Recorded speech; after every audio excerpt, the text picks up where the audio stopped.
تمام تعریفیں اللہ کے لیے، درود اور سلام محمد اور آل محمد کے لیے۔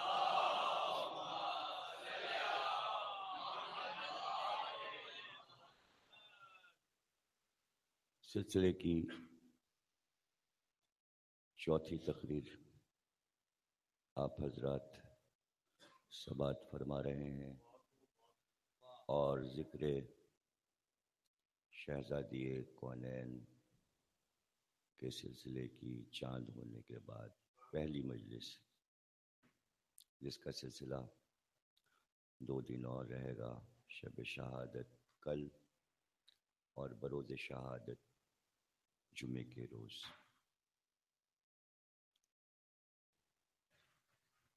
ذکر ہے اس عظیم، کم کرو آواز کم کرو، اس عظیم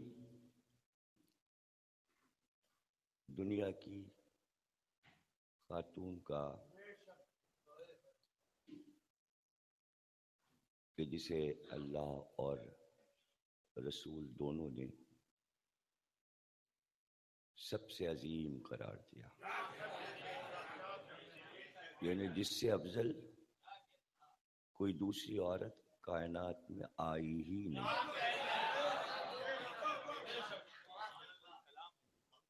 اور اس کو اس طرح بیان کیا سرکار نے کہ اللہ نے 4 عورتوں کو دنیا میں بلند ترین قرار دیا، عظیم تر قرار دیا، اور اس کو تمام فرقوں کی کتابوں میں لکھا گیا کہ مریم، آسیہ، خدیجہ اور سیدہ، یہ حضور فرما رہے ہیں یہ 4 عورتیں افضل ہیں، لیکن ان میں سب سے زیادہ افضل میری بیٹی سیدہ۔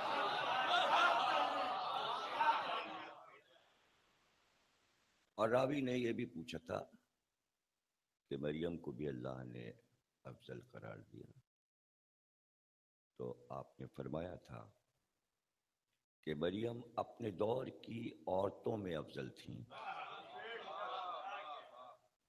میری بیٹی آدم سے لے کر قیامت تک تمام عورتوں سے افضل۔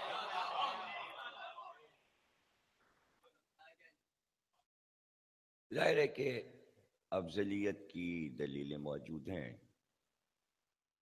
اور لکھنے والوں نے لکھا، چاہے وہ احمد بن حنبل ہوں یا غزالی ہوں یا نسائی ہوں، بخاری ہو یا مسلم، سب نے اس بات کا اقرار کیا ہے کہ عالم اسلام میں سب سے افضل وہی ہیں، اور ان سے افضل کوئی نہیں ہے۔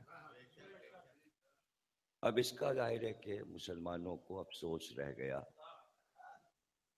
یہ کیا ہوا؟ وہ افسوس ان کو لے ڈوبا، اور انہوں نے بعد نبی اسی افسوس سکرات کے عالم میں جو ان کے سمجھ میں آیا وہ انہوں نے کیا، اور وہی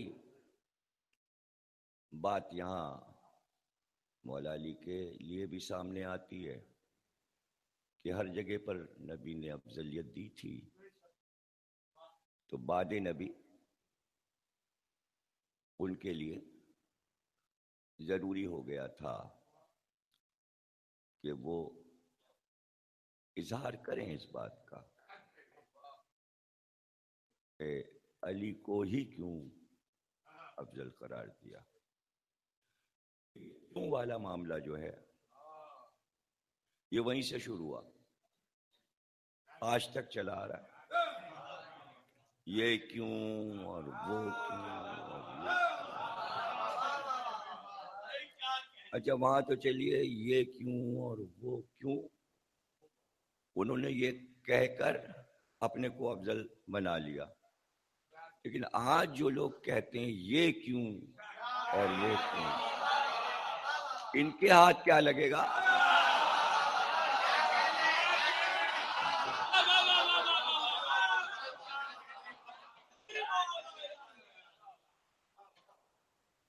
تو ان کے لیے تو ظاہر ہے کہ نام نہ ہوگا والا مسئلہ تھا، تو نام چاہیے تھا.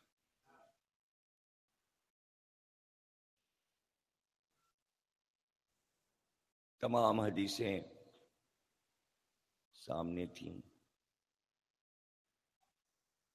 اور مولا علی نے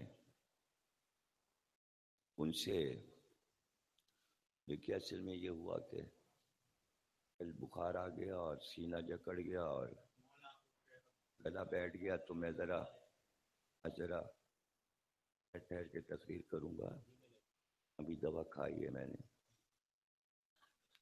ڈاکٹر کو دکھا کے آ رہا ہوں. خورشید صاحب کو پوچھ رکھی اچھی دوا لیتے ہیں، اثر کرے گی ابھی. تو ٹھہر کر اگر میں تقریر کروں تو پریشان نہ ہوئیے گا.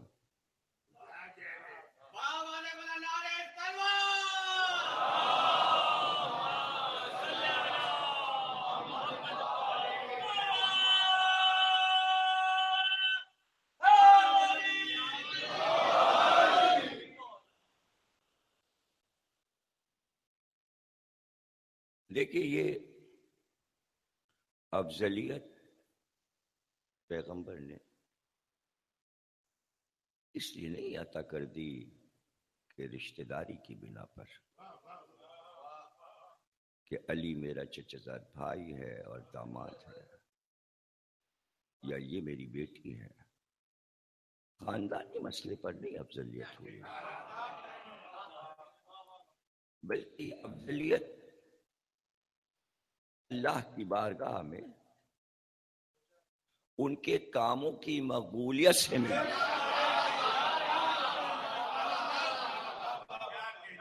اس لیے کہ قرآن نے یہ اعلان کیا تھا کہ بھائی آپ دین کے لیے کام کیجئے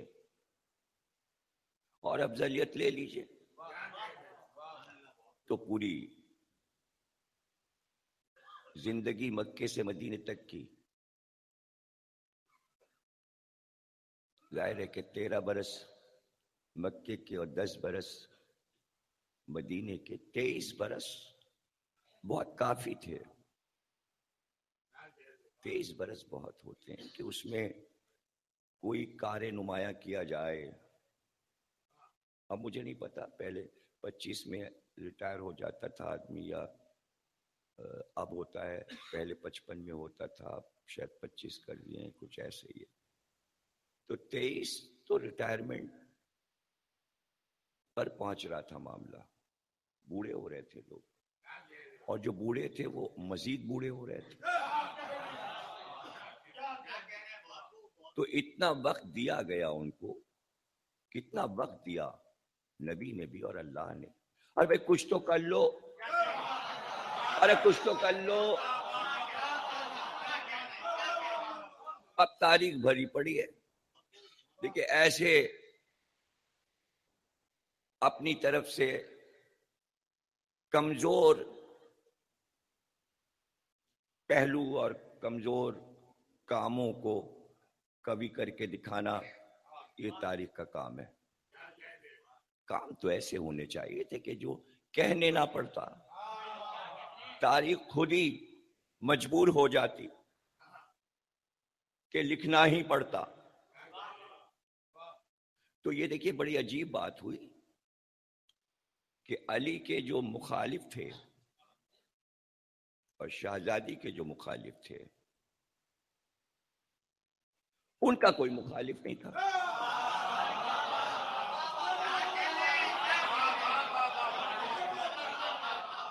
مولا علی کا مخالف ہے اس کا کوئی مخالف ہی نہیں ہے، اس لیے کہ علی مخالف بننے کو تیار نہیں ہے۔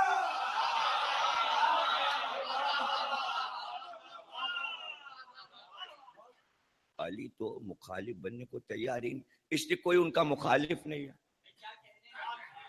تو جب کسی کا کوئی مخالف ہی نہ ہو تو اس کے بارے میں جتنی چاہے تعریفیں کرتے چلے جائیے،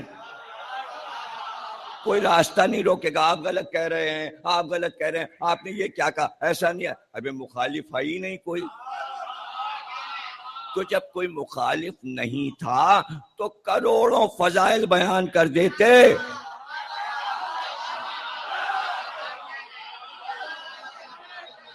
اس کا ایک رخ آپ دیکھ رہے ہیں، دوسرے رخ پہ بھی نظر رکھیے، ہے نا۔ پہلے رخ میں جتنے چاہے فضائل لکھ دیجئے کسی شخصیت کے، بھئی کسی وجہ سے مخالف نہیں ہے۔ یا تو آپ دولت مند ہیں، یا آپ کا روب و دبدبہ ہے، یا آپ بہت بہادر ہیں، کوئی نہ کوئی ایک مولا علی کا بھی قول ہے، یا بد زبان ہے۔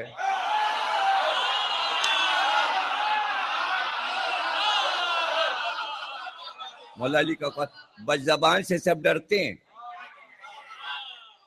جانے کیا کہہ دے۔ تو بہت سی قسمیں ہیں نا عوام کے ڈرنے کی، یہاں ساری قسمیں ختم ہو گئی، کوئی مخالف ہی نہیں۔ تو جو چاہے تعریفیں کیجئے، قصیدے لکھیے، کون مخالفت کرے گا، جو چاہے کہیے۔ اچھا تو کیا ایسا ہوا نہیں ہوگا؟ ارے بھائی ہوا، ایسا ہوا۔ سچے ہیں، بہت ہی سچے ہیں، بڑے اولو العزم ہیں، بڑے نبی سے قریب رہے ہیں، بڑے عادل ہیں اور بڑے سخی ہیں اور بہت ہی ہے۔ ارے جو سمجھ میں آیا لکھا، مخالف تو کوئی تھا ہی نہیں، مخالف تو کوئی تھا نہیں۔ اب اس کو یہاں پہ روک دیجئے، اب ادھر آئیے۔ علی کے سب مخالف اور فیور کا کوئی نہیں، اور جو نبی نے علی کے بارے میں فرمایا تھا مخالفین اس پہ پانی پھیر دیتے، مٹا دیتے۔ جن کے مخالف نہ تھے ان کے فضائل نہ رہے، اور جس کے مخالف تھے اس کے فضائل رہے۔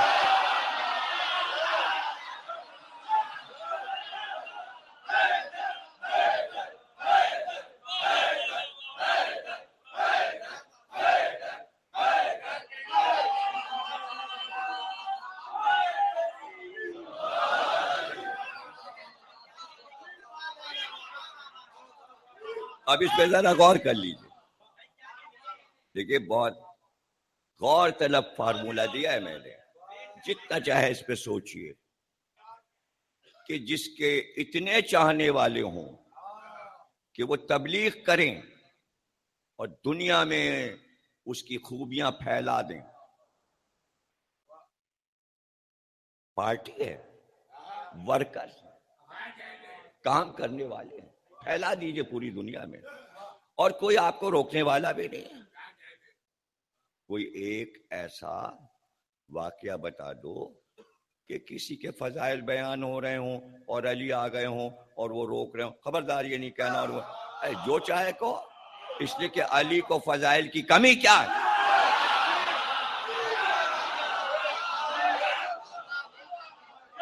علی کسی کو کیوں روکے؟ اس لیے کہ علی کو یہ اطمینان تھا کہ میرے بارے میں اللہ اور رسول نے جو کہا وہ سچ ہے، اس لیے کہ قرآن بھی سچا اور نبی بھی سچا، اور اب جو فضائل بیان ہو رہے ہیں وہ اللہ اور رسول کے بعد بیان ہو رہے ہیں، نہ اسے اللہ بیان کر رہا ہے۔ اب تو وحی آئی نہیں رہی ہے اور پیغمبر بھی نہیں ہے، اب حدیث بھی نہیں بن سکتی۔ جو چاہے لکھو، جو چاہے لکھو، اس لیے کہ وہ قول نہ آیت میں آئیں گے نہ حدیث میں آئیں گے۔ لوگ دیکھیں گے ارے نہ آیت ہے نہ حدیث، خامہ خواہی لکھ دیا، ایسے تھے۔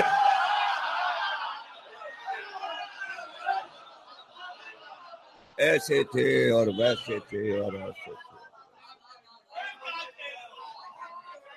تو سب کے بارے میں لکھا گیا ہے۔ ایرانی بادشاہوں کی تاریخ پڑھیے، اور میں نے لکھی ہے کتاب جناب شہربانو میں نے 1000 سال کی بادشاہی کی تاریخ لکھی ہے ایران کی، ہر بادشاہ کی باتیں بتائی ہیں،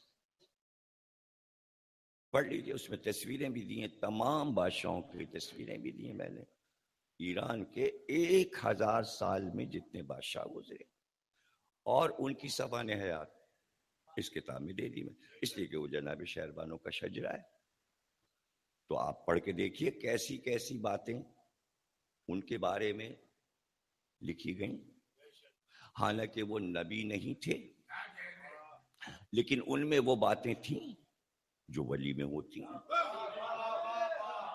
اور وہ ایسی تھیں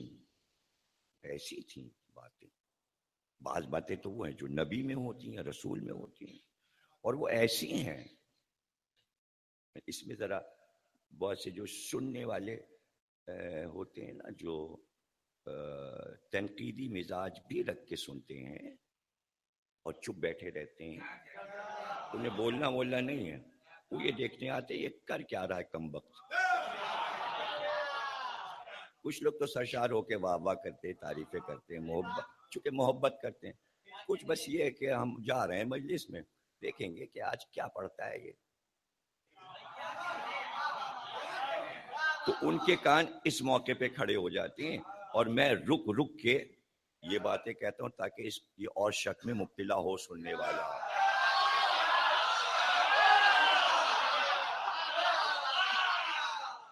میں چاہتا ہوں یہ مشکوک رہے آدمی، تو میں کہہ رہا ہوں 1000 سال کے بادشاہوں کی تاریخ میں نبی اور رسول والے کام کیے، ولیوں کے کام کیے اجداد شہربانوں نے، ایران کے بادشاہوں نے،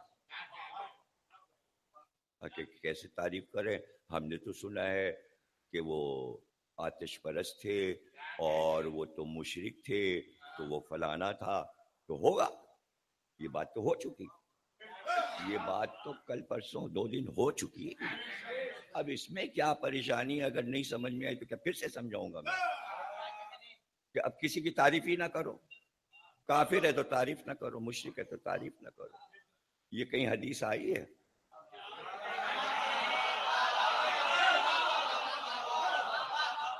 بھئی مولا علی کا قول تو ہم جانتے ہیں، ہم آپ کو سنائے دیتے ہیں، اگر لوگوں کو اس کے معنی نہیں معلوم تو سمجھ لیں، علم کہیں سے بھی ملے لے لو، علم کہیں سے بھی ملے لے لو، اب دیکھیں ابھی آپ اچنبے میں پڑ جائیں گے، ابھی تو میں وہ بات روکے، ادھر والی یہاں رکی ہے، یہاں والی یہاں رکی ہے، ابھی سب دروازے کھلتے جاتے ہیں، پھر وہ سب اکٹھا ہوتا ہے معاملہ، پھر ایک ایک دروازہ جو ہے وہ مکمل ہوتا ہے، تو پھر جا کے یہ تقریر بنتی ہے، لوگ سمجھتے ہیں بڑی آسان تقریر ہے، ایسی رٹ کے آ گئے اور کر لیا، یہ رٹی ہوئی تقریر ہوتی ہے، اسے رٹی تقریر،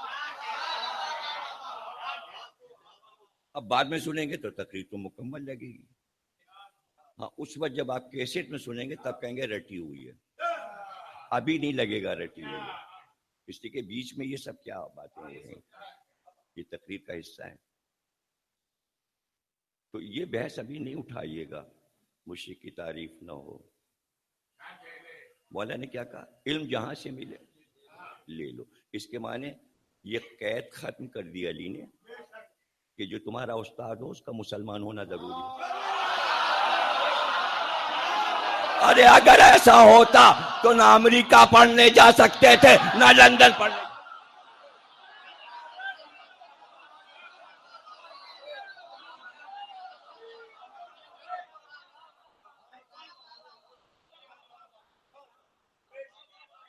آپ کہیں گے مولا علی سے آپ نے دلیل دے دی، ابھی دلیل رسول اللہ کی حدیث سے دیجئے، حالانکہ میری نظر میں وہ حدیث ضعیف ہے، لیکن میں اس وقت ضرور پڑھوں گا مستند سمجھ کے،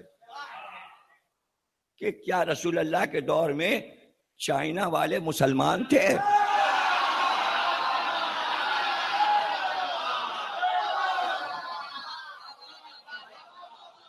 علم حاصل کرنے، چین جاؤ تو وہاں جا کے چینیوں سے پڑھ کے آتے، تو وہاں کیا پڑھتے؟ چینی زبان۔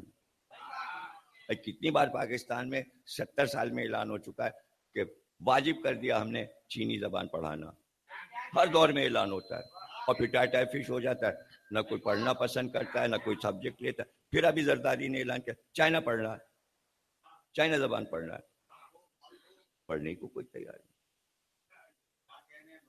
اتنے اس میں حروف تہجی ہیں کہ یاد کرتے کرتے ہی چین ہو جائے گی۔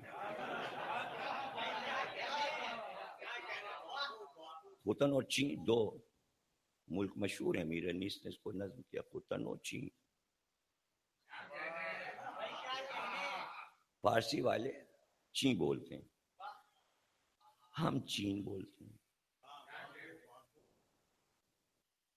سمجھے نا؟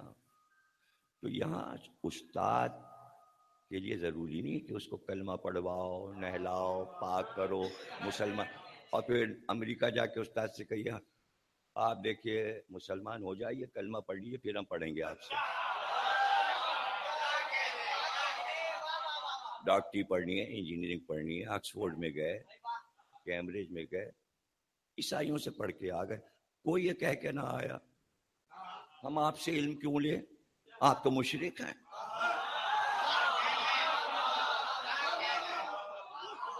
آپ تو مشرک ہیں۔ اور عجیب و غریب بات آپ کو بتا دیں، جو باتیں بہت سی ایسی ہوتی ہیں جو شاید نہیں مشہور ہو پاتی۔ لندن یونیورسٹی میں سارے شعبے، فارسی پڑھیے، اردو پڑھیے، یہ پڑھیے، وہ پڑھیے، جو سی چاہے زبان پڑھیے، ہندی پڑھیے، سنسکرت پڑھیے، عربی پڑھیے۔ عربی کا جو شعبہ لندن یونیورسٹی میں ہے، اس میں جو استاد اور استانیہ ایم اے میں اور پی ایچ ڈی میں عربی پڑھاتے ہیں وہ سب یہودی ہیں، اس لیے کہ وہ عربی کے ماہر ہوتے ہیں، اور سارے استاد یہودی۔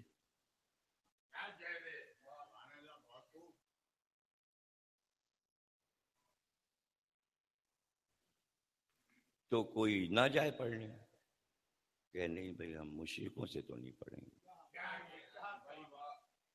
اور رد کر دے کہ رسول اللہ نے اگر کہا کہ چین جاؤ تو پھر رد کر۔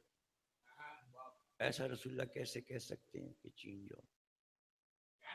عرب چھوڑ کے، عرب کے مسلمانوں کو چھوڑ کر، تو پتہ چلا چین بھیج رہے تھے، ضعیف حدیث، چین بھیج رہے تھے اس لیے کہ عربوں میں علم ہی نہیں تھا۔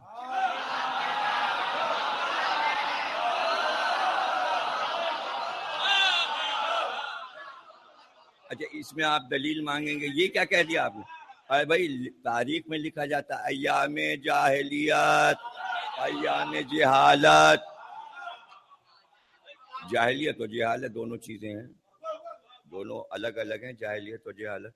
تو عرب میں تو تھی نا، تو جو پڑھانے آیا، نور اترا پڑھانے کے لیے، اس سے کتنا پڑھ لیا، اس سے کتنا علم حاصل کر لیا؟ علم حاصل کیا ہوتا تبھی تو تمغے ملتے، سارے تمغے علی کو مل گئے، علم کے سارے تمغے اللہ نے علی کو دے دیے۔ علی نے صرف اتنا ہی کہا کہ بھائی زبان چسائی مجھے رسول اللہ نے، تو اس وقت جب خانہ کعبہ سے لے کے آئے تو فوراً غذا کے طور پہ اپنی زبان میرے منہ میں ڈال کے مجھے اپنا لعاب دہن، تو میں نے اس سے غذا اخذ کی، اسی وقت مجھ پہ علم کے 1000 دروازے کھل گئے۔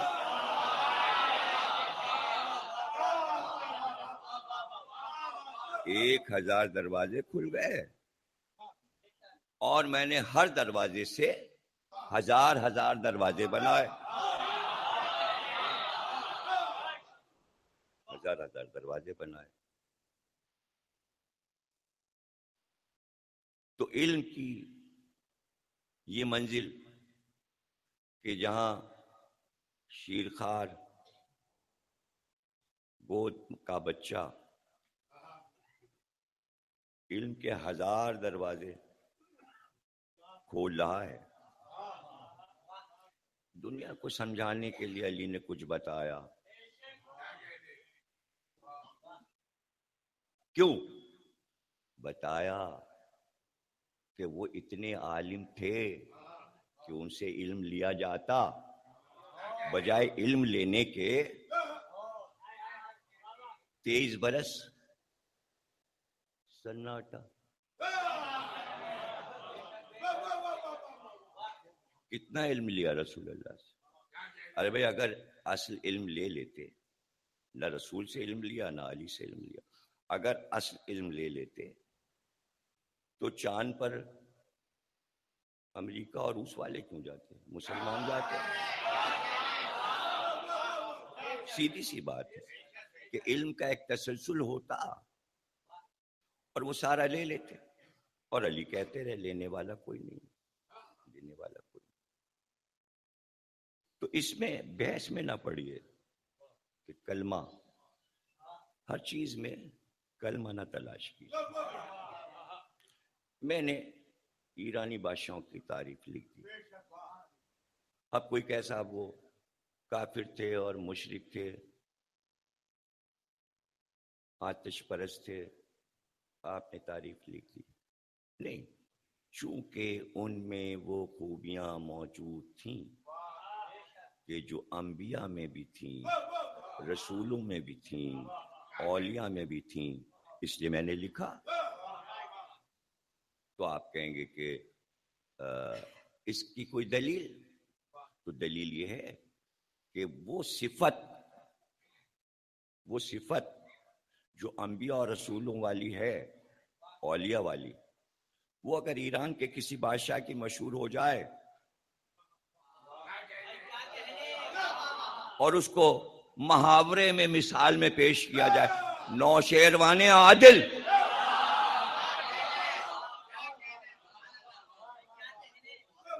اس کا نام ہی پڑ گیا، فیصلہ عدل کے ساتھ کرنے والا نوشیروان عادل.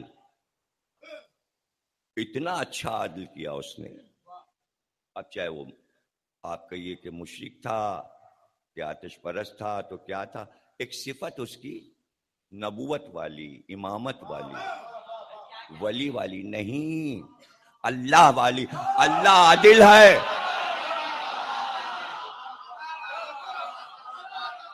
اول توحید، دوسرے عدل، اور وہ عادل ہے. آپ نے کہا ٹھیک جی ہاں مشہور تو ہے، تو ایسے تو سکندر بھی بہت اعظم کے ساتھ مشہور ہے. سکندر اعظم، ہاں تو لے لیجیے، لفظ اعظم لے لیجیے، اعظم لے لیجیے. اگر وہ سکندر جیسا ہے تو اس میں اعظم لگا دیجیے، ورنہ صرف اعظم بستی رہ جائے گی.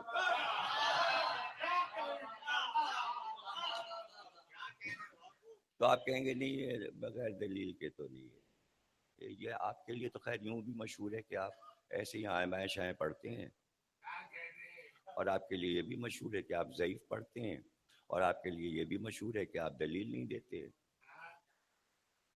پتہ نہیں کیا کیا مشہور ہے. اچھا تو مشہور کو لے کے کیا کریں؟ مشہور کو لے کے کیا کریں؟ اب جو مشہور ہو گیا وہ تو مارکیٹ میں چلا گیا. کچھ وہ بھی ہے جو مارکیٹ میں گیا ہی نہیں، تو وہ تو لے لو، وہ تو لے لو. وہ کام کا ہے، وہ وہاں مارکیٹ میں نہیں ملے گا، وہ ہم سے ہی ملے گا. آئیں بائیں شائیں تو لوگ آئیں بائیں شائیں تو کرتے ہی ہیں. جو آئیں بائیں شائیں ہوتے ہیں وہ دوسروں کو بھی آئیں بائیں شائیں سمجھتے ہیں. جس کے پاس جو ہے وہی نذرانہ پیش کرتا ہے، جس کے پاس جو تحفہ ہے وہ پیش کر دیتا ہے. تو آپ کہیں گے دلیل؟ تو دلیل ہمارے لیے اس سے بڑی کوئی دلیل ہی نہیں ہو سکتی کہ لوگوں نے سرکار سے پوچھا آپ کب پیدا ہوئے؟ لوگوں نے پوچھا تھا، ہم تو کہتے ہیں کہ نور اترا، ظہور نور ہوا. تاریخ میں لوگ سرکار سے پوچھیں آپ کب پیدا ہوئے، ان کو اتنا کہاں شعور تھا کہ پوچھتے آپ کا نور کب ظہور میں آیا. اسی لیے تو میں کہہ رہا ہوں عرب پڑھے لکھے نہیں تھے.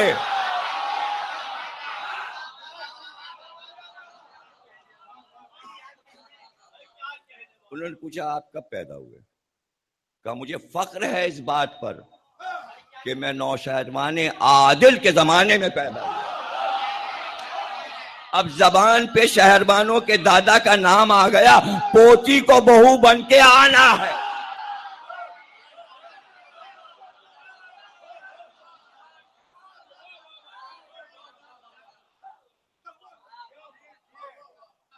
اب وہ مشرک ہو یا کافر، لوگوں نے یہ لکھا کہ دو نام ایسے ہیں ان میں سے جن کی مدح سرکار دو عالم کی زبان پہ آئی. بھلا پیغمبر کسی مشرک کی تعریف کریں گے؟ کیوں کریں گے بھائی؟ جو اللہ کو نہیں مانتا کافر، اس کی تعریف پیغمبر کیوں کریں؟ لیکن حدیث یہ آئی کہ دو کے نام تعریف کے ساتھ پیغمبر کی زبان پہ آئے، اور آپ نے فرمایا ایک حاتم طائی اپنی سخاوت سے مشہور ہے، ایک نوشیروان اپنے عدل سے مشہور ہے، اور یہ دونوں قابل تعریف ہیں، یہ دونوں صفتیں قابل تعریف ہیں. تو پتہ چلا عربوں میں دو چیزوں کی کمی تھی. رسول نے بتایا کہ اگر مشرک بھی عدل کرے گا اور سخاوت تو میں اس کی تعریف کروں گا، اور تمہارے ہاں بخیل ہوگا اور ڈرپوک ہوگا تو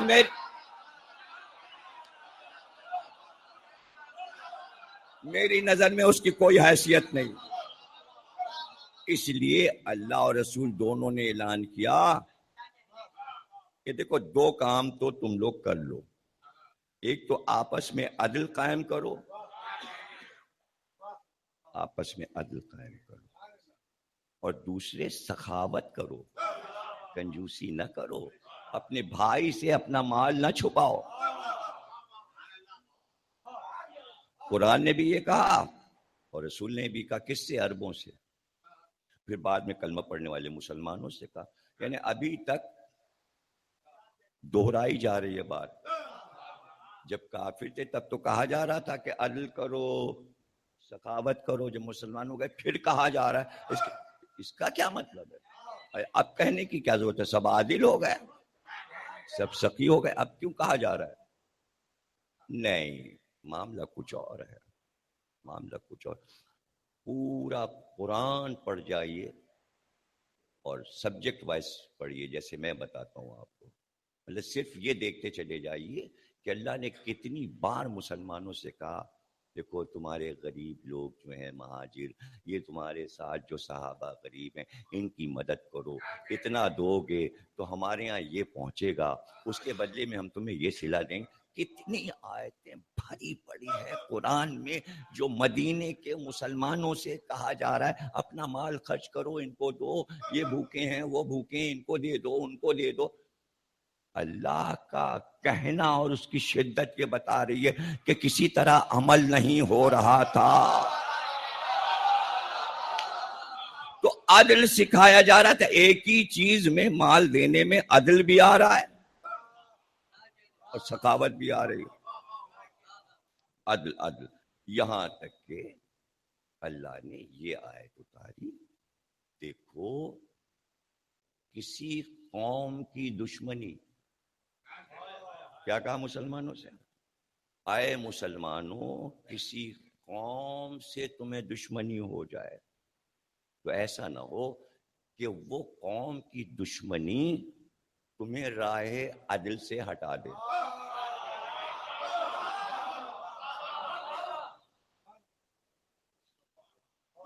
اب یہ ساری آیتیں ڈھونڈیے گا قرآن میں، یہ والی جو میں بتا رہا ہوں، اور پھر یہ والی بھی ڈھونڈیے. یہ آیت ہر جگہ پڑھا کیجئے جب کوئی عدل سے ہٹ جائے، اپنی ذاتی دشمنی پر کسی کو گالی دے صفات کے علاوہ، گویا وہ عدل سے ہٹ گیا. شخصیت کو برا کہنا عدل سے ہٹنا ہے. اسی طرح قوم کی دشمنی تو اللہ تو کہہ چکا نا قرآن میں، یہ مشرک تمہارے دوست نہیں ہو سکتے، یہ کافر تمہارے دوست نہیں ہو سکتے، یہ یہودی عیسائی یہ سب تمہارے دوست نہیں ہو سکتے، دشمن ہیں۔ یہ تو دشمن نہیں ہے، یہ قومیں تو دشمن ہیں، ان سے دشمنی کرنی ہے بقول اللہ کے۔ یہ کون سی قوم ہے کہ جس کے لیے اللہ یہ کہہ رہا ہے کہ اگر اس سے تم نے دشمنی کی تو راہ عدل سے ہٹ جاؤ؟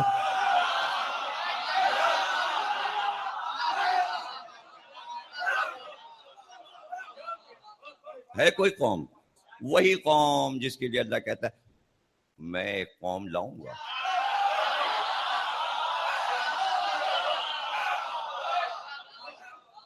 تو کہیں ایسا نہ ہو اس قوم سے تمہاری دشمنی تمہیں راہ عدل سے ہٹا دے، یعنی راہ عدل سے ہٹے اب تمہارا سارا ثواب سارے اعمال گئے، اللہ کہہ رہا ہے اب کچھ نہ رہا۔ عدل سے ہٹنا بہت برا ہے، جو کچھ زندگی میں اعمال ہوتے ہیں وہ سب ضائع ہو جاتے ہیں۔ اس لیے ہر آدمی اپنے مزاج میں عادل ہو اور عدل کے ساتھ چلے، تو عادل بن جاؤ اور سخی بن جاؤ۔ کتنی بار کہا گیا؟ 2 قرآن کی آیتیں۔ علی سے ایک بار بھی جبریل نے آ کے ہی نہیں کہا کہ اللہ کہتا ہے عادل بن جائیے اور سخی بن جائیے، تو موقع سب کو دیا گیا تاکہ یہ کام کرو، تاکہ تمہارے فضائل نبی کی زبان سے بیان ہو۔ اب سارے کام جب علی کر گئے تو یہ بتائیے کہ فضائل علی پوری امت سے افضل کیوں نہ ہو؟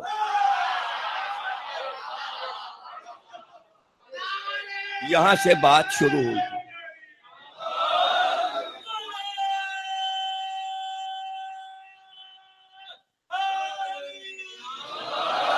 یہاں سے بات شروع ہوئی تھی۔ کیا سخاوت اور کیا عدالت، علی پہ ختم، عدالت بھی ختم، سخاوت بھی ختم۔ اور دیکھیے سخاوت اگر کوئی بادشاہ کر رہا ہے نا، یہ کوئی کمال نہیں، دولت تو اس کے پاس ہے۔ سخاوت اس وقت ہو کہ جب اس کے پاس دولت ہی نہ ہو، دولت ہی نہ ہو، اور پھر سخاوت۔ یہ ہے کارنامہ جس پہ فضائل بیان ہوئے۔ اب تمام کتابیں چھانیے تاریخ کی، فضائل کی، حدیثوں، کہیں اگر یہ مل جائے آپ کو کہ غریب اور غربا، سائل و مسکین رسول کے پاس آئے ہوں اور رسول اللہ نے ان کو بھر بھر کے دیا ہو، کہیں مل جائے؟ کہیں کوئی حدیث ایسی مل جائے کہ روز سائل آ رہا ہے اور رسول اللہ اسے دے رہے ہیں؟ سائل مسکین جو بھی آیا اور اس نے مسجد میں آ کے کہا یا رسول اللہ میں بہت پریشان ہوں، کھانے کو نہیں، پہننے کو نہیں، یہ پریشانی، یہ پریشانی، فوراً کہا سلمان زہرا کے در پہ لے جاؤ۔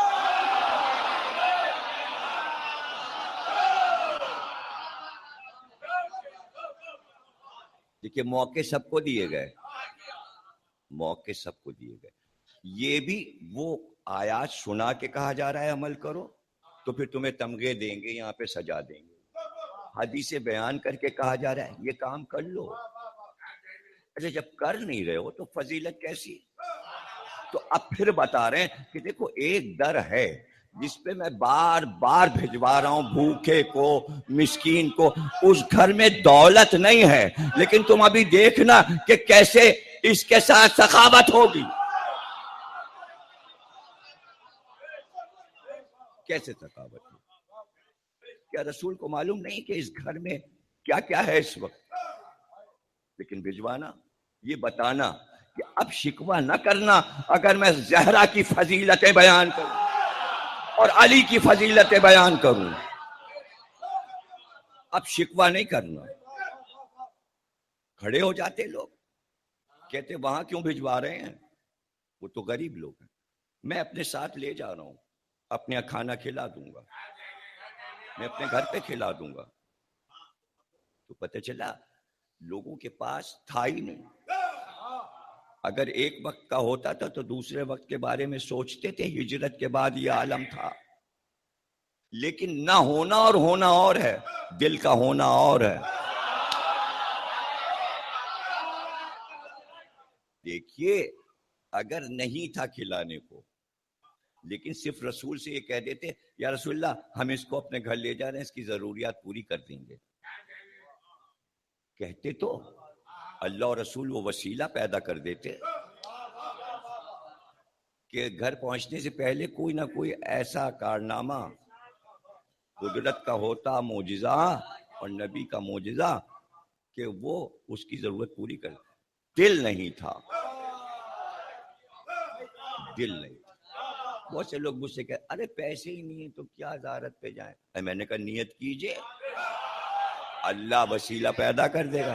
اچھا نیت کرتے بھی ڈرتے ہیں, وہ بھی ڈرے جا رہے ہیں. پہلے میں بہت اصرار کر کے تقریروں میں 40 برس پہلے کہتا تھا ارے ایران جاؤ, قریب ہے, زیارت کرو. ہاتھ اٹھواتا تھا مارٹن روڈ میں, ہاتھ اٹھا, کتنے لوگ ایران کی زیارت کرائے, 5 ہاتھ اٹھے, 6 ہاتھ اٹھے. تو میں تاکید کرتا تھا 70 ہاتھ کا ثواب ہے مشہد جانے کا. کب سے پڑھ رہا ہوں یہ 70 سفر کو امام رضا کی مجلس میں. لیکن دل کی بات ہے. کتنے لوگ نیت کرتے ہیں, سارا معاملہ نیت پر ہے. تو رسول نے جب کہا لے جاؤ, ادھر چلا اور در پہ پہنچا, سلمان لے کے آئے. اب ظاہر ہے کہ اس نے اپنی ساری ضروریات بیان کر دی. کبھی عمار سے کہا جاؤ اس کو لے جاؤ, عمار گئے.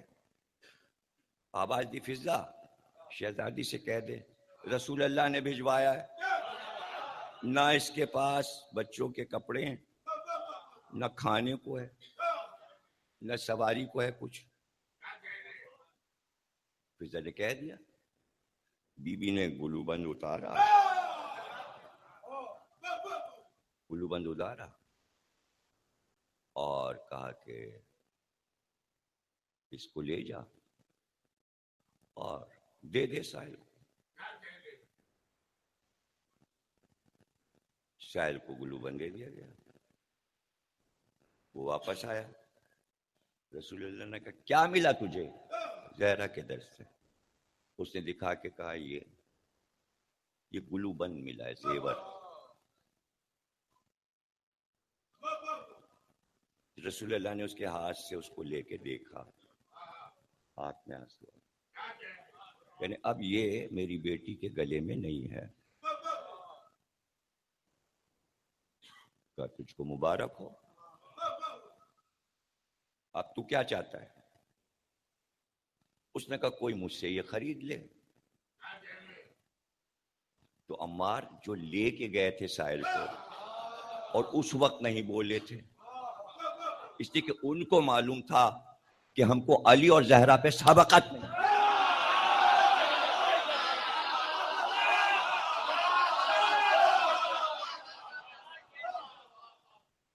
تو عمار نے کہا یہ بتا, ساحل سے کہا اس گلوبن کے بدلے میں تجھے کیا کیا چاہیے. اس نے کہا کھانے کو رزق, پہننے کو لباس, سواری کے لیے اونٹ. کا سب دیا تجھے, یہ گلوبن مجھے دے دے, یہ گلوبن مجھے دے دے.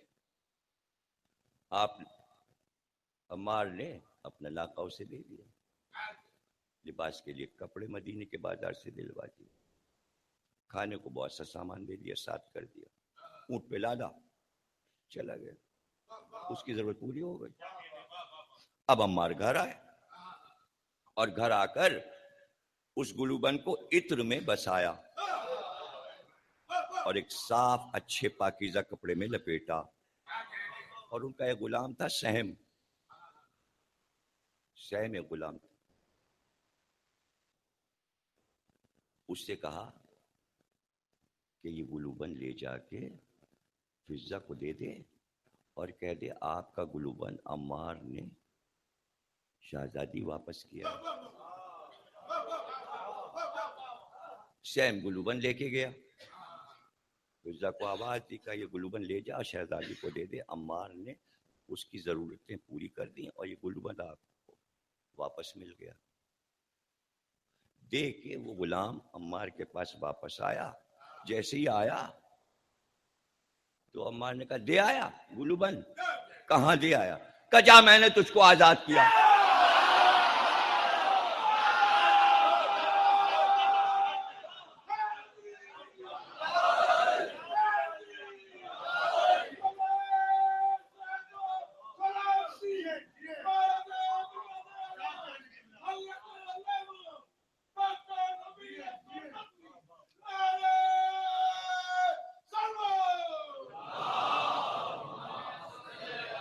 جا میں نے تجھے آزاد کیا. تو غلام یہ کہتا ہوا چلا کہ کتنی برکت تھی اس گلوبند میں کہ بھوکے کو اس نے کھانا کھلایا, بے لباس کو لباس دیا, بے سواری کو سواری دی, اور ایک غلام کو آزاد کیا اور پھر اپنے مالک کے پاس پہنچ گیا.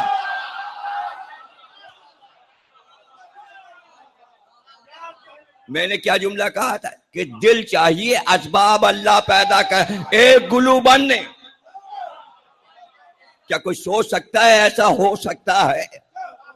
لیکن اسی لیے رسول اللہ کہتے تھے کہ بھائی ہمت تو کرو. پکار کے کہتے تھے ارے بھائی عمرو ابن عبد ود ہے, جاؤ پیچھے. تو کہہ رہے تھے جاؤ. اگر چلے جاتے تو 2 حدیثیں تو مل جاتی, 2 بڑی حدیثوں کے مالک ہو جاتے. یہ جملہ ایسے ہی نہیں کہہ رہا ہوں. آپ اگر صحیح بخاری کو صحیح طریقے سے پڑھیے اور مسلم کو, تو اس میں یہ کہ بعض لوگوں نے یہ کہا ہے کہ کاش یہ 3 فضیلتیں علی کی مجھے مل جاتی. اگر مجھے مل جاتی تو سرخ اونٹوں سے جو 70,000 کی قطار ہو اس سے بہتر مجھے وہ 3 فضیلتیں مل جاتی, مجھے مل جاتی. علی کی ایک فضیلت سب سے بڑی کہ رسول اللہ کے داماد ہیں. دوسری فضیلت کہ رسول اللہ علی کو مباہلے میں لے گئے. اور تیسری بڑی فضیلت کہ رسول نے کہا میں علی سے ہوں, علی مجھ سے. تو لوگوں نے خواہش کی ہے, مختلف طریقے سے ان حدیثوں کو بیان کیا کہ یہ 3 مجھے پسند ہے, کاش مجھے مل جاتے. اور مختلف راوی ہیں اس کے, اور 3 طریقے سے 4 طریقے سے یہ روایت تمام حدیث کی کتابوں میں لکھی ہوئی ہے. تو خواہش مند بعد میں تھے, اس لیے پہلے موقع دیا جا رہا تھا. تو اگر 3 حدیثوں کی خواہش کی تھی بھائی, 4 ہجری میں 2 حدیثیں ملنے والی تھیں. ایک تو یہ ملنے والی تھی کہ کل کفر کے مقابل کل ایمان جا رہا ہے, اور اگر فتح کر کے وہ آتا تو دوسری حدیث ملتی کہ آج اس کی ایک ضربت عبادت الثقلین سے.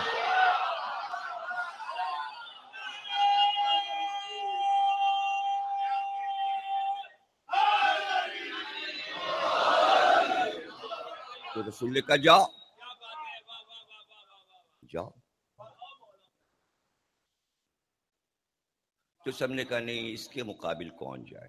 اور بھائی جب اس کے مقابل نہیں جا سکتے تو اب اگر علی گئے ہیں تو پھر اس حدیث کو قبول کرنے میں کوئی اعتراض نہیں ہونا چاہیے دونوں حدیثوں کو, کہ بھائی یہ معاملہ ایسا تھا جس میں کوئی جا نہیں سکتا تھا. اس لیے کہا کل کفر ادھر تھا, تو کل کفر کے مقابل کون جائے. کل کفر ایک جگہ جمع ہو گیا تھا, سارا کفر دنیا کا, پوری دنیا کا کفر ایک جگہ اکٹھا ہوا, اور اس سے لڑنا تھا. اس سے وہی لڑ سکتا تھا جو کل ایمان ہو. اچھا, حدیث بیان کرنے میں سرکار دو عالم تھوڑا سا بھی یہ تکلف نہیں فرماتے تھے کہ بعد میں کوئی کچھ کہے گا. اے سرکار ذرا یہ بتا دیجئے، اب میں پوچھ رہا ہوں تو آپ کو گھبراہٹ نہ ہو، رسول جتنے آپ کے ہوتے ہیں ہمارے بھی، تو ہم اپنے رسول کی خدمت میں پوچھ رہے ہیں، آپ کو پریشانی نہیں ہونی چاہیے. میں پوچھ رہا ہوں، میرے بھی رسول ہیں، آپ کے بھی رسول ہیں، پوری امت کے رسول. میں پوچھوں یا رسول اللہ، جب آپ علی کو بھیج رہے تھے آپ نے کہا کل ایمان یہ علی ہے، تو آپ بھی تو بیٹھے تھے یا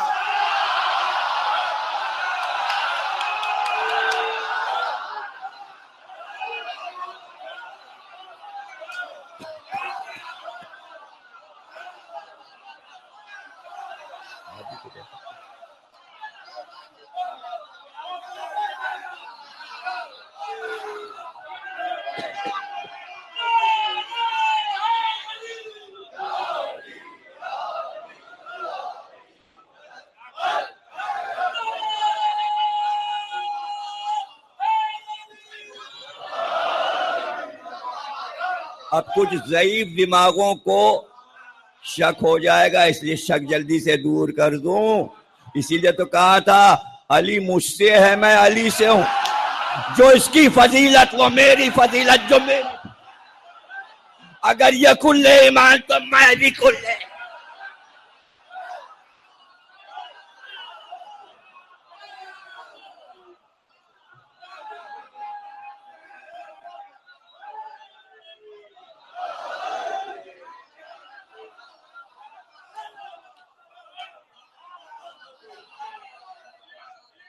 آپ کو نہیں پریشانی؟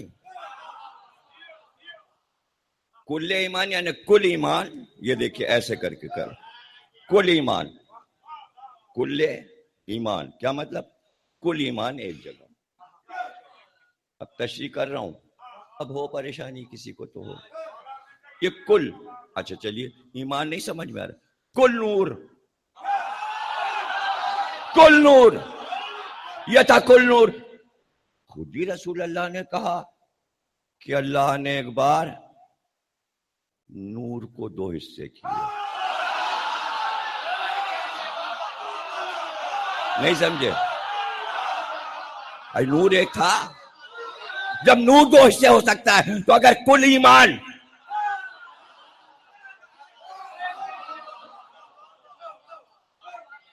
جب نور بٹا تو صفات بھی تو بٹی. کچھ سخاوت ادھر آئی، کچھ سخاوت ادھر آئی، کچھ عدالت ادھر آئی، کچھ عدالت ادھر آئی، کچھ شجاعت ادھر آئی، کچھ شجاعت ادھر آئی.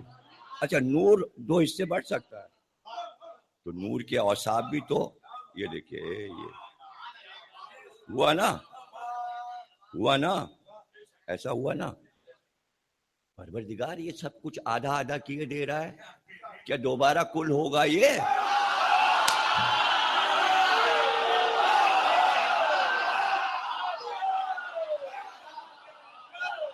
دوبارہ کل ہوگا؟ آدھا یہ آدھا وہ، آدھا یہ وہ آدھا وہ کا جو ہم جانتے ہیں وہ تم نہیں جانتے. اچھا تو بتا تو دے، ہم کوئی فرشتے ہیں؟ ان سے بھی یہی کہا تھا تو نے کہ جو ہم جانتے ہیں وہ تم نے. ہم فرشتے تھوڑی، ہم تو انسان ہیں. ہم سے کیوں کہہ رہا ہے جو ہم جانتے ہیں وہ کوئی نہیں جانتا، تم نہیں جانتے؟ تو بتا تو دے. تو پروردگار نے بتا دیا. پروردگار وہی تھوڑی کرتا ہے، وہی تو اپنے انبیاء پہ کرتا ہے، بندوں کو دکھاتا ہے. اب آنکھ سے دیکھو، وہی حدیث بن جاتی ہے، وہی واقعہ بن جاتا ہے، وہی تاریخ میں آ جاتا ہے. اللہ تو دکھاتا ہے، اور اب تک دیکھ رہے ہیں سارے انسان، جو کچھ اللہ کر رہا ہے وہ ہم دیکھ رہے ہیں کہ نہیں. تو بھائی ہوا نا ایسا کہ عرش پہ چلے دو، ایک چلا عبداللہ کی طرف، ایک حصہ چلا ابو طالب کی طرف، ایک آدھا فاطمہ میں آیا، ایک آدھا علی میں آیا. اللہ نے کہا دیکھو پھر ملا نور، ایمان بھی، یہ بھی ملا، وہ بھی ملا، کل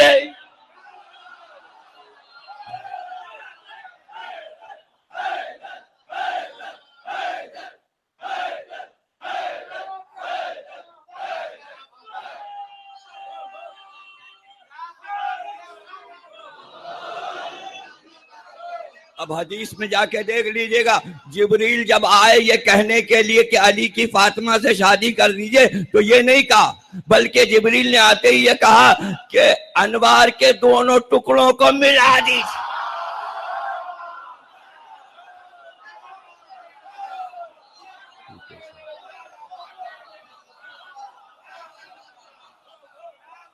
آپ کہیں گے ہم کہاں یہ حدیث ڈھونڈتے پھریں گے،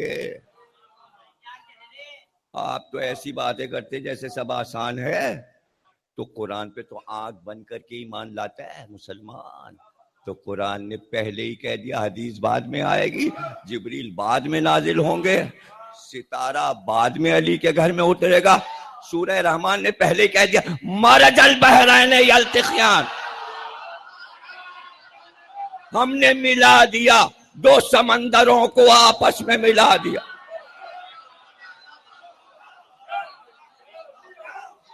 وہ ساتھ بہ رہے تھے، جب ہم چاہتے تھے اسے الگ کر دیتے تھے۔ یہ الگ کا مسئلہ اب سمجھ میں آیا، جب ہم نے چاہا الگ کر دیا، جب چاہا پھر ملا دیا، چلتے ساتھ ہیں۔ تو امام صادق سے پوچھا گیا یہ کون سے سمندر ہیں؟ کہاں ساتھ چلتے ہیں سمندر؟ دریا تو ساتھ چلتے ہیں، سمندر تو ساتھ نہیں چلتے۔ آپ نے فرمایا یہ نور کے دو سمندر ہیں، ایک علی ہیں ایک فاطمہ، وہاں الگ ہوئے تھے یہاں پہ مل گئے۔ مرج البحرین یلتقیان، اور اس کے بعد فوراً کہا فَبِأَيِّ آلَاءِ رَبِّكُمَا تُكَذِّبَانِ، ہم نے جب دو نور کے دریاؤں کو ملایا تو وہ تمام عالم انسانیت کے لیے کیا بن گئے؟ رحمت۔ جب تمہارے لیے وہ رحمت بن گئے، فَبِأَيِّ آلَاءِ رَبِّكُمَا تُكَذِّبَانِ، نعمت بنا کے تمہیں دے رہے ہیں۔ دو نور ملا کر یعنی امت کو نعمت دی گئی ہے۔ علی اور فاطمہ کی شادی امت کے لیے نعمت ہے۔ اور پھر قرآن نے کہا تم رب کی نعمتوں کو کب تک جھٹلاؤ گے، کب تک جھٹلاؤ گے؟ تو یہ نعمت قرآن کہہ رہا ہے دو عظیم ہستیوں کی شادی نعمت۔ ہاں نعمت کیسے؟ امت کو کیسے نعمت مل گئی؟ اب یہ پوچھئے، محاورہ ہے اردو کا، آیا عربی سے، آیات سے، سوروں سے، کہ بیٹی ہو تو رحمت، بیٹا ہو تو نعمت۔ ارے بھائی ملایا اس لیے کہ حسن حسین جیسے دو بیٹے امت کے لیے نعمت بن جائیں۔ اچھا ان دو کے علاوہ کوئی نعمت ہو تو مجھے سمجھا دے۔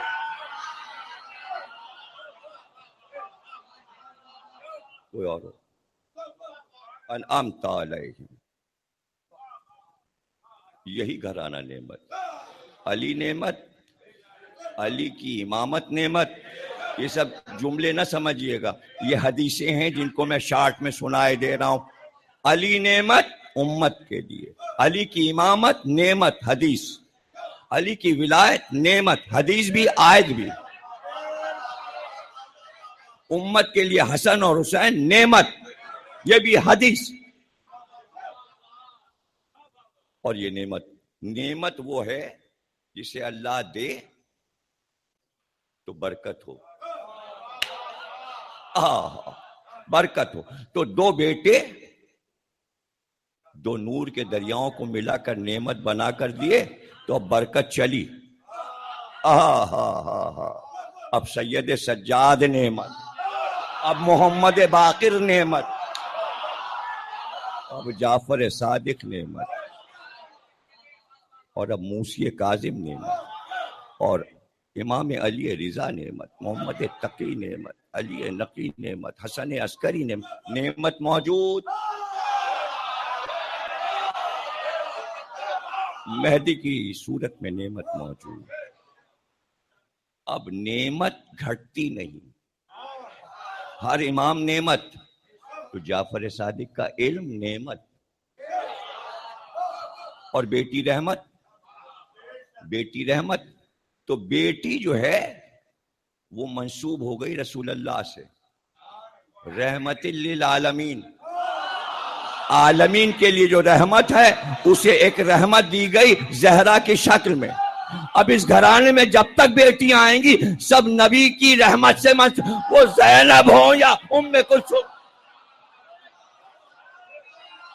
بیٹا نعمت، بیٹی رحمت. بھئی یہ علی کے گھر میں نعمت اور رحمت تھی، یہ آپ کو تحفہ دیا کہ آپ اپنے بچوں کے لیے بھی کہتے ہیں. تحفہ وہیں سے آیا ہے کہ جب بیٹا ہوتا ہے تو کہتے ہیں نعمت، اور جو بیٹی ہوتی ہے تو کہتے ہیں رحمت. تو کیسے ایک دوسرے کو صبر کی تلقین کرتے ہیں. ارے بیٹی ہوئی تو کیا ہوا، گھر میں رحمت آئی. خود آپس میں کہتے ہیں رحمت آ گئی، اور پھر پتہ چلنے لگتا ہے کہ رحمت آ گئی اس لیے کہ بیٹی آئی اور گھر میں برکت شروع ہوئی. اس لیے کہ وہ اپنے حصے کا باپ سے کچھ نہیں لے گی، بس ایک بار گھر سے جائے گی کچھ جہیز لے کر، چاہے غریبانہ ہو یا امیرانہ، پھر وہ جائیداد پہ کلیم نہیں کرے گی. لیکن اس کا کیا کیا جائے کہ رسول کو بیٹی دے کر بیٹی دے دی اور بیٹے لے لیے. اس میں کیا راز ہے؟ اس لیے کہ بتانا یہ تھا کہ یہ نعمت اور رحمت تو سمجھ جاؤ، لیکن یہ یاد رکھنا کہ رسول کو رحمت کی شکل میں زہرا اور نعمت کی شکل میں حسن اور حسین ملے ہیں. چونکہ ہم نے بیٹے دے کر نبی کو واپس لیا، اس لیے نبی کی وراثت کی حقدار بیٹی ہو رہی ہے.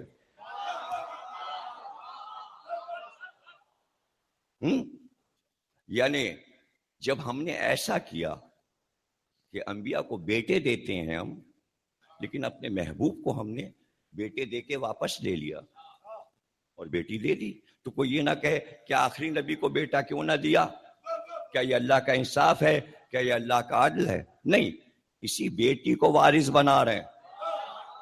اگر بیٹا ہوتا تو زہرا کو وراثت کا تیسرا حصہ ملتا، چونکہ بیٹا ہے ہی نہیں اور بیٹی بھی کوئی نہیں، اس لیے پورا حق باپ کا بیٹی کو ملے گا. اگر فدق میں کسی کا حصہ تھا تو 3 بیٹیاں کہتی اس میں ہمارا بھی.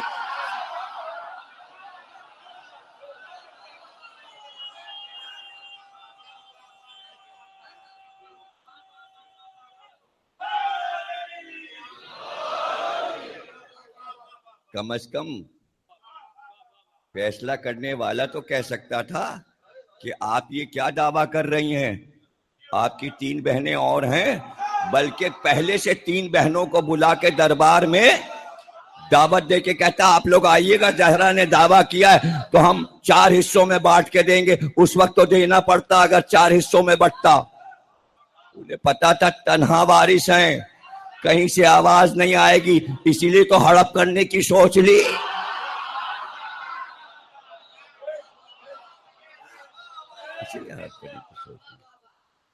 تو آپ کہیں گے کہ بھئی اللہ نے کہا ابنانا و ابناکم، حسین بیٹے ہیں، قرآن نے اعلان کر دیا. تو فدق بیٹوں کے نام کرتے، اس لیے کہ شریعت اسلامی میں بیٹی کے نام تو جائیداد نہیں کی جاتی، وراثت نہیں دی جاتی. رسول اللہ نے دوسروں سے تو یہ کہا کہ بیٹوں کو دینا اور بیٹی کو تیسرا حصہ دینا، تیسرا حصہ دینا سب کے لیے تو یہ حکم. اور رسول نے اپنی ساری چیزیں فاطمہ کو دے دی. جب حسن حسین کو بیٹا بنایا تھا تو اصل حصہ فدق کا حسن حسین کے نام لکھتے اور تیسرا حصہ زہرا کے نام لکھتے. کہہ تو سکتے نا آپ، لیکن اس کو بھی شریعت اور فقہ کے مطابق سمجھنا ہوگا کہ اسلامی شریعت کہتی کیا ہے. جہاں شریعت اسلامی یہ کہتی ہے کہ بیٹے کو پورا حصہ ملے گا، بیٹی کو تیسرا حصہ ملے گا، وہیں فقہ اسلامی یہ بھی کہتی ہے کہ جو اصل اولاد ہوگی اس کی موجودگی میں دوسری نسل کو آپ نہیں دے سکتے. ارے یہ فقہ ہے تمہاری. یہ جو جائیدادیں بڑھتی ہیں اس میں علماء فیصلے کرتے ہیں، قاضی فیصلہ کرتے ہیں. تو آپ یہ نہیں کر سکتے کہ اگر آپ اپنے پوتوں کو بہت چاہتے ہیں تو بیٹے کو نظر انداز کر کے پوتے کے نام لکھ دیجئے. کسی نے آج تک کیا ہو تو اٹھ کے بتائے.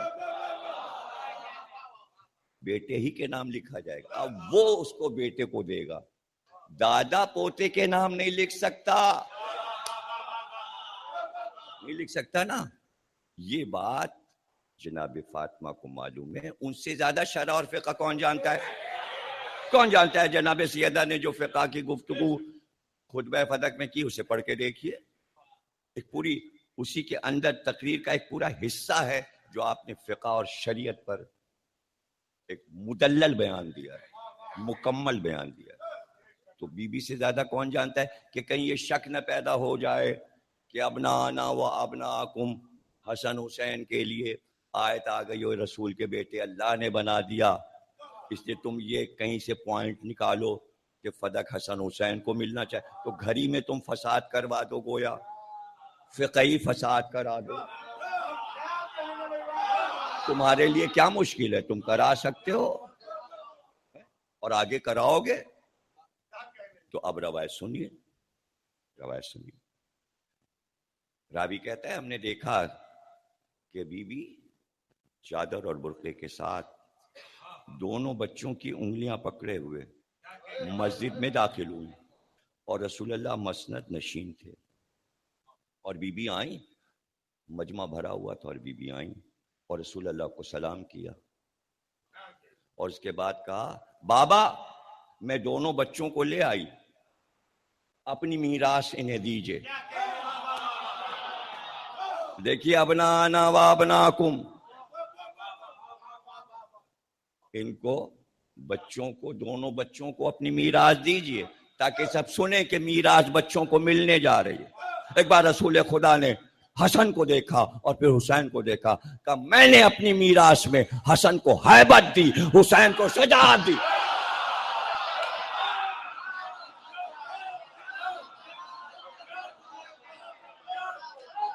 یا رسول اللہ کہیے کہ میں اپنا مکان، اپنی تلوار، اپنا گھوڑا، اپنی جائیداد، جو کچھ میرے پاس ہے سامان، گھر میں مسلح، سب میں آدھا آدھا حسن اور حسین کو دے رہا ہوں. اصل وارث کی موجودگی میں دوسری نسل کو کچھ نہیں ملتا. جو ملنا تھا حسن حسین کو مل گیا، انہیں ہیبت ملی، انہیں شجاعت. اگر حسن حسین میں بانٹ دیتے سامان تو کتنے بہانے بنتے، نہیں بیٹے کو نہیں دیں گے، بڑا ناکارہ ہے، پوتے کو دیں گے. ہاں بھائی یہ چکر.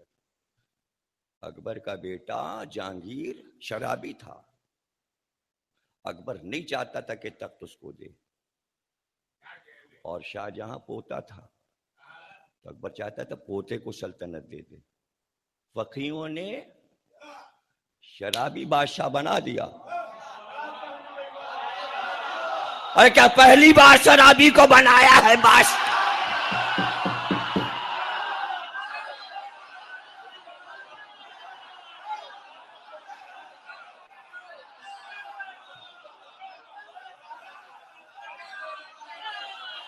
لعنت ہے شراب پینے والوں پر، لعنت ہے شراب پینے والوں. 1000 بار لعنت، اللہ کی لعنت، رسول کی لعنت. اسی کو کہتے ہیں فاسق و فاجر. یزید کو ہم فاسق و فاجر اس لیے کہتے ہیں کہ پہلے نمبر پہ وہ شرابی تھا. سمجھے نا؟ تو وہ منظور کر لیا فقیہوں نے. نہیں، وارث تو یہی ہے، فقہ میں ہے، پوتا وارث نہیں بن سکتا. اور اگر رسول بنا دیتے، ارے صاحب آپ دیکھیے نا، پوتے کو بنا سکتے ہیں اس لیے کہ رسول نے اپنے نواسوں کو اپنی میراث دی. اب ایک کتاب ہے اس کا نام ہے وصایت علی، اور وہ ہوگی کوئی 100 صفحے کی کتاب، علامہ ہلی کی کتاب ہے. اس کا ترجمہ یہاں بہت پہلے ملتان میں ہو چکا ہے. اس کتاب کو آپ پڑھیے. وہ پوری کتاب اس موضوع پر ہے جو میں بتانے جا رہا ہوں. ایک دن اپنی وفات سے پہلے رسول اللہ نے مسجد میں سب کو جمع کیا. جمع کرنے کے بعد اپنے غلاموں سے کہا میرے گھر میں کل جتنا سامان ہے سب لے آؤ. میرے گھر میں جتنا سامان ہے سب لے آؤ. سامان آنا شروع ہوا. عصا آیا، چادر آئی، امامے آئے، ابائیں آئیں، قبائیں آئیں، نالینیں آئیں، انگوٹھیاں آئیں، نیزہ آیا، تلوار آئی. جو جو رسول کے حجرے میں تھا آپ نے کہا حجرہ خالی کر دو، سب لے آؤ اور سامنے رکھ دو. سب سجا دیا گیا. لوگ دیکھ رہے ہیں کیا کیا رسول کے گھر میں تھا. دیکھ لو کیا کیا تھا رسول کے گھر. یہ علامہ ہلی لکھ رہے ہیں اس کتاب میں. اور اس کے بعد کہتے کہ ایک بار رسول اللہ نے آواز دی، کہا علی اٹھو، یہ سارا مال اپنے قبضے میں کرو.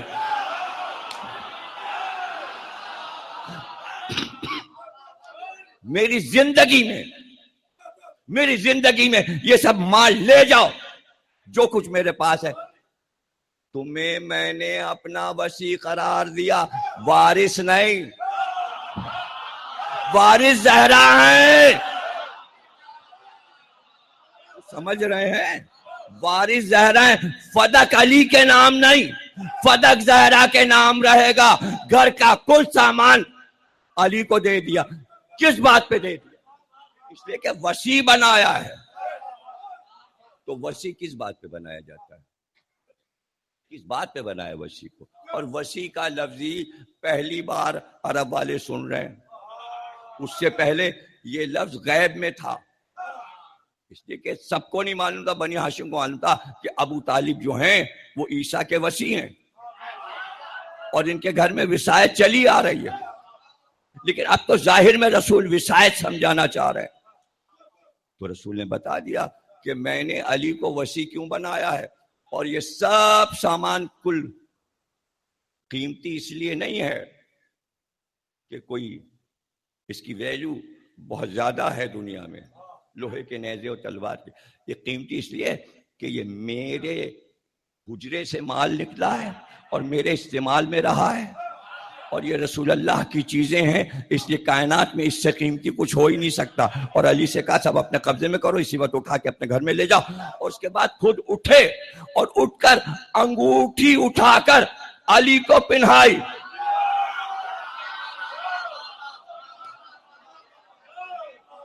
کہ یہ میری انگوٹھی جس میں مہر ہے، رسالت کی مہر ہے، یہ بھی تمہاری، اور اس کو ہاتھ میں پہن لو. میں چاہتا ہوں دنیا میں جانے سے پہلے سب کچھ میں تمہیں دے دوں اور تم اپنے قبضے، تاکہ میرے بعد کوئی اس پہ قبضہ نہ جمائے. بھائی سمجھیے نا بات کو. وراثت زہرا کو ملے گی، گھر کا سامان علی کو ملا. کس شرط پہ؟ وصایت. وصایت کیا ہے؟ اب یہ زمانے سے پوچھو تو یہ ہر گھر کی کہانی ہوگی کہ مرنے والے کو سب سے بڑا خطرہ یہ رہتا ہے کفن کون دے گا، غسل کون دے گا. اب مرنے والے کو نہ مکان کی فکر ہے، نہ جائیداد کی، نہ بینک بیلنس کی، بس اس فکر میں ہے میں کس کو بلا کے کہوں بیٹا ذرا مجھے سمجھا دو جنازہ کیسے اٹھواؤ گے، لوگوں میں اعلان کیسے کرو گے، سویم کیسے ہوگا، چہلم کیسے ہوگا، دفن کیسے کرو گے، قبر کہاں خریدو گے. اس شرط پہ علی کو وصی بنایا، قبر تم بناؤ گے، کفن تم پہ لاؤ گے، کفن تم لاؤ گے.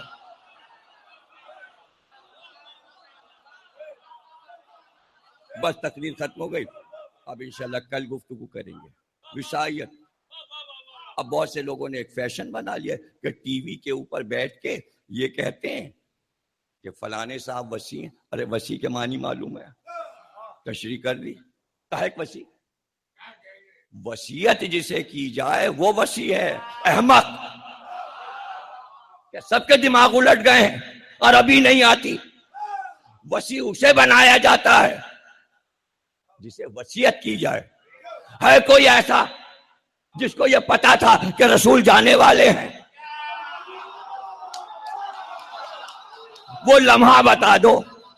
تو وہ لمحہ جب جا رہے ہیں، جس کو معلوم ہے کہ اس لمحہ ان کا سفر ہے، وہ قریب ہے، اسی کو تو وصیت کریں گے جو سقیفہ میں بھاگا بھاگا.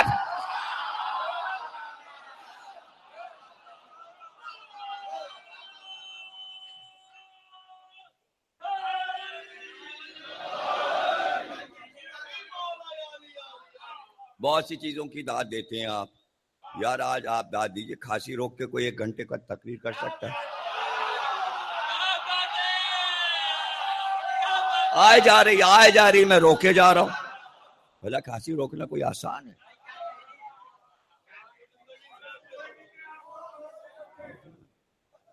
تو جناب عالی یہ ہو گئی بات. اب وہ ٹی وی پہ بیٹھے فلانے صاحب وصی ہیں. کہا بھائی کیا مطلب ہے؟ اب کیا خلافت ناکافی ہو گئی؟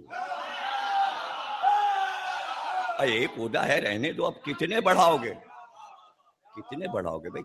کیا اب وصایت علی کے لیے رہنے دو. وصی وہی ہے، اور انہوں نے وصیت پوری کی. اور تو چھوڑ دیجئے جناب. تقریر کہاں پہ شروع ہوئی تھی؟ پیسے خرچ کرنے پر اور عدل پہ. اور بات یہاں پہ ختم ہو رہی ہے. صرف یہ تھوڑی کہ کفن تم دو گے، نہیں، مدینے کے بازار سے نہیں خریدنا. وہ جبریل لا چکے ہیں جنت سے، خوشبو بھی لا چکے ہیں. کافور جنت سے آیا تھا. جب کافور جبریل لائے تھے تو پوچھا رسول اللہ نے کیا ہے؟ کہ یہ کافور. آپ نے اس کے برابر 5 حصے کیے. ایک حصہ خود رکھا، ایک فاطمہ کو دیا، ایک علی کو دیا، ایک امام حسن، ایک امام. یہ سب مستند حدیثیں اور واقعات ہیں. اس میں کہیں سے کوئی یہ نہیں کہہ سکتا یہ ضعیف ہے. یہ معاملہ صاحب نے لکھا، خوب لکھا. تو وہ کفن بھی وہیں سے آیا تھا. اب جس کے پاس وہ کفن ہے اور رسول دے رہے ہیں، وہی تو دے گا.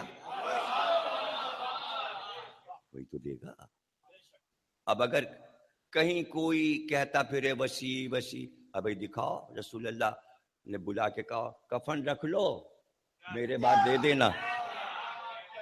کیا کفن کھسوٹوں سے کیا؟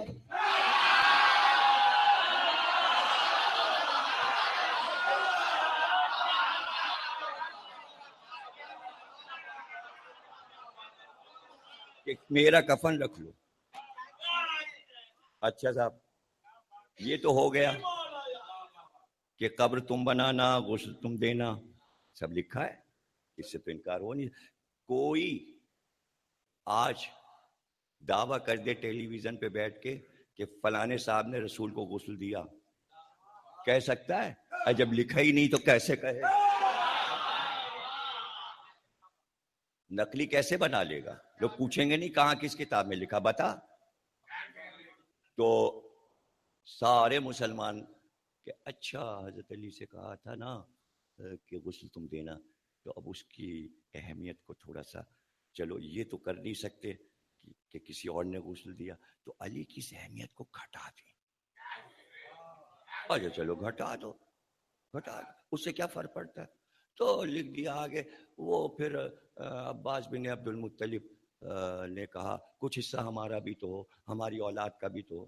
ہر جگہ عباس بن عبد المطلب کو مسلمان علی کے مقابلے پہ کھڑے کر دیتے ہیں تاکہ عباسیوں کو ذرا چڑھایا جائے کہ بنی امیہ کے بعد یہ حقدار ہیں. حکومت کے دماغوں میں بٹھایا جا رہا ہے. تو انہوں نے کہا کہ ہاں.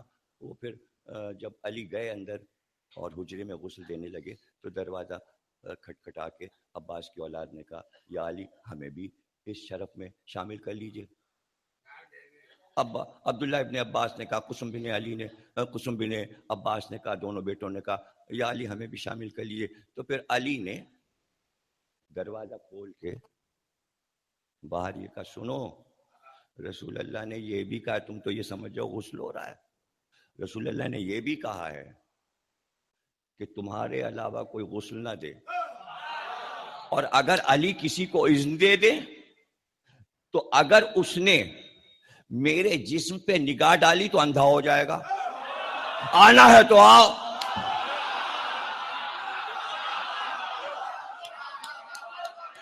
بڑی نزاکتیں ہیں, اور آپ جیسا مجمع ہونا چاہیے ان باتوں کو سمجھنے کے لیے.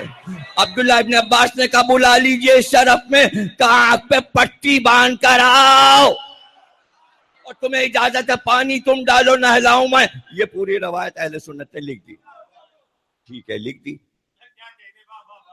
یہاں آپ کوئی دوسرا تو شامل نہیں ہے. چلیے آپ نے عبداللہ ابن عباس کو شامل کیا, علی کے چچا زاد بھائی, باہر کا تو کوئی نہیں آیا.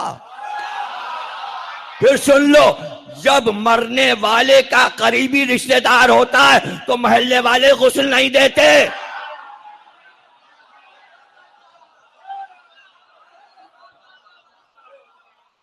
آپ کہیں گے نہیں بھیا آپ تو کوئی یہاں پر پاکستان میں تو اب کوئی قریبی رشتہ دار غسل دیتا نہیں, تو پھر کون دیتا ہے؟ غسال. تو مدینے میں غسال تھا ہی نہیں, تو اگر غیروں کو دے دیتے رسول اللہ تو آج وہ سب غسالی تو لکھے جائے. اے رسول اللہ کے غسال,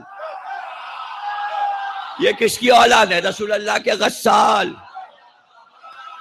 تب بھی علی افضل ہو جاتے غسال کے مقابلے میں. غسال غسال ہی رہتا, غسل دینے والا جو مردہ نہلائے, تو نبی نے اس کی بھی اجازت نہیں. اب آخری جملے سن لیجئے کہ وصی کیوں کہا علی کو, یہ کوئی کر ہی نہیں سکتا تھا. پہلا جملہ کیا تھا تقریر کا؟ سخاوت اور عدل. سمجھ گئے آپ؟ اب مشکل گھڑی آئی, اس لیے کوئی وصی بن ہی نہیں سکتا تھا. رسول اللہ کو بھی معلوم ہے علی کے علاوہ کوئی وصی بن ہی نہیں سکتا. آپ نے فرمایا یا علی, فلاں فلاں جنگ کے درمیان گھوڑے اسلحے خریدنے کے سلسلے میں فلاں فلاں قبیلے کا قرض دار ہو گیا ہوں, میرے بعد میرا قرضہ تم کو ادا کرنا ہے. اس منزل پر کون آئے گا؟ وصی اسے کہتے جو نبی کا قرضہ ادا.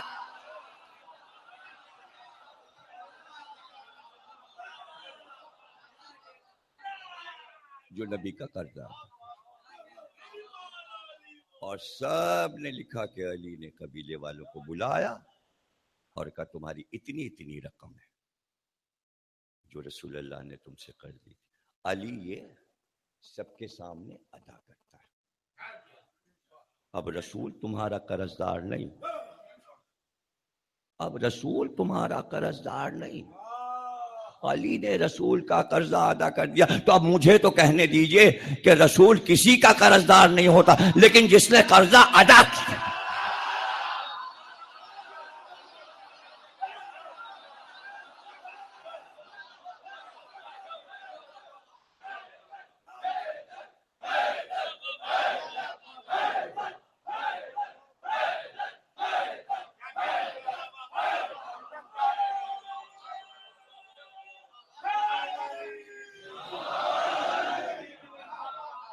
بس یہ سوچتے ہیں کہ چونکہ ماشاءاللہ سے آپ دور دور سے آتے ہیں اور ایک شاندار نورانی مجمع کے ساتھ بیٹھتے ہیں. مقرر تو سن 47 میں پاکستان کے تاریخ میں یہ لکھا گیا تھا کہ ہر خطیب 1 گھنٹے سے زیادہ جو بولے گا اسے کہیں گے چپکو مولوی. 1 گھنٹے لمٹ ہے خطابت کی. میں نے بڑھا دی, جو چاہے نام رکھے, مجبوری ہے ہماری, یہ مجبوری ہے کہ فضیلتیں اتنی, ٹائم رکھا آپ نے 1 گھنٹے کا. اب بھائی یہ سارے کے سارے تو بزنس مین ہیں نہیں, تو بزنس مینوں نے ٹائم مقرر کیا تھا. ہمارے یہاں 2-4 بزنس مین ہوں گے, ان کے لیے ہم ٹائم چھوٹا کر دیں. سمجھے نا؟ تو ظاہر ہے کہ قرضہ رسول کا ادا ہو چکا، ادا ہو چکا. ایک ہے قرضہ، ایک ہے قرضہ ادا کرنا، ایک ہے قرضہ دینا. اور قرضہ واپس نہ ہو تو پھر قرض دار. علی نے رسول کا قرضہ ادا کیا، خدیجہ نے رسول کو قرضہ دے دیا. بس ختم کی میں نے تقریر. خدیجہ نے قرضہ دے دیا تو رسول نے کہا سب کے قرضے ادا کر دیے، لیکن خدیجہ کا قرضہ میں ادا نہ کر سکا. چونکہ رسول خدیجہ کے قرض دار تھے اس لیے زہرا کو فتح دیا تھا. کمبخت کو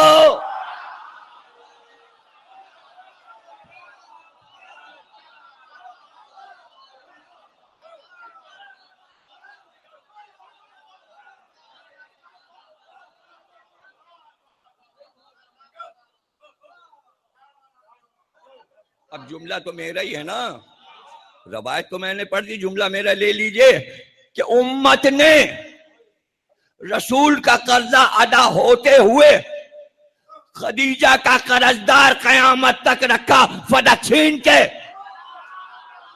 اس کی سزا امت کو ملے گی. چھیننا اپنی جگہ، چھیننا اپنی جگہ، اور رسول کی مصلحت کو اور مرضیوں کو نہ سمجھنا.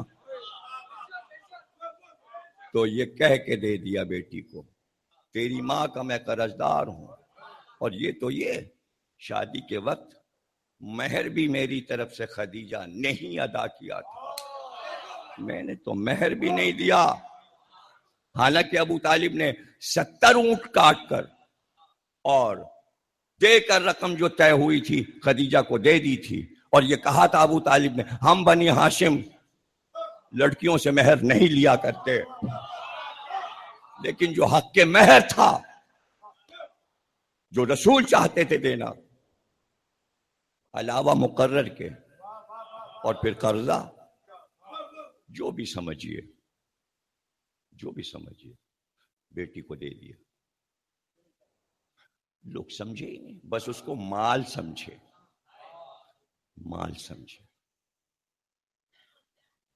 حالات و واقعات کو نہیں سمجھے.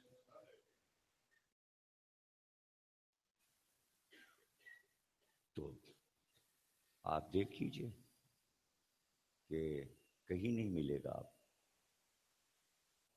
کہ کوئی مجمع آیا ہو اور اس نے کہا ہو علی تمہارے پاس رسول کی عبا ہے ہم چھین لیں گے، تمہارے پاس قبا ہے چھین لیں گے، امامہ ہے چھین لیں گے، تلوار ہمیں دے دو، رسول کا نیزہ ہمیں دے دو، رسول کا ناقہ ہمیں دے دو.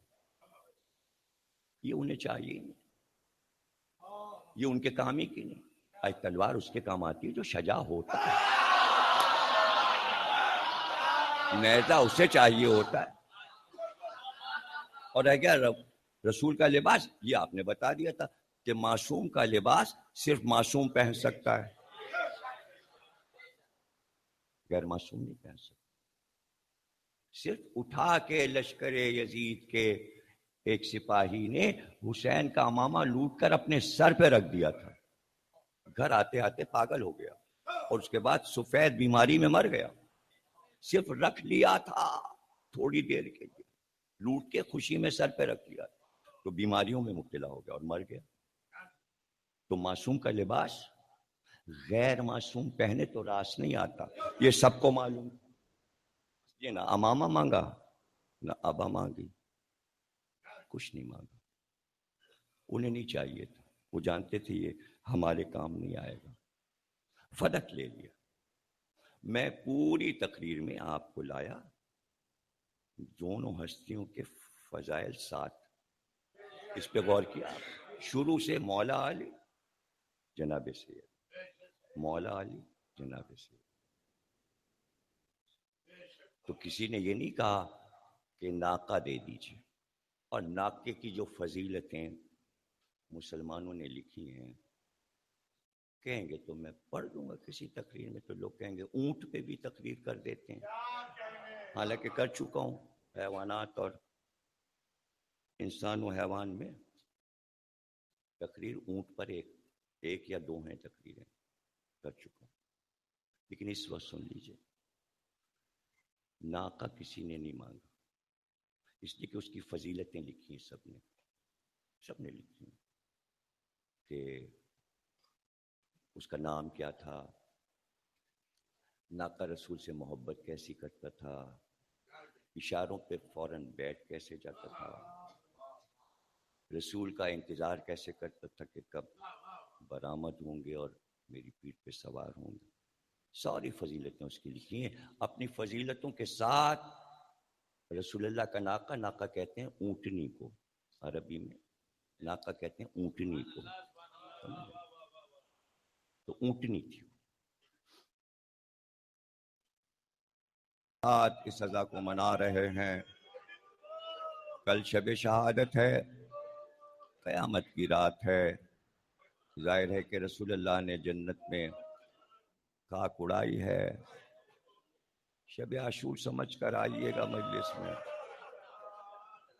اور پرسوں 3 تاریخ کو جب دفن زہرا ہوا تو علم میں شرکت کیجیے گا.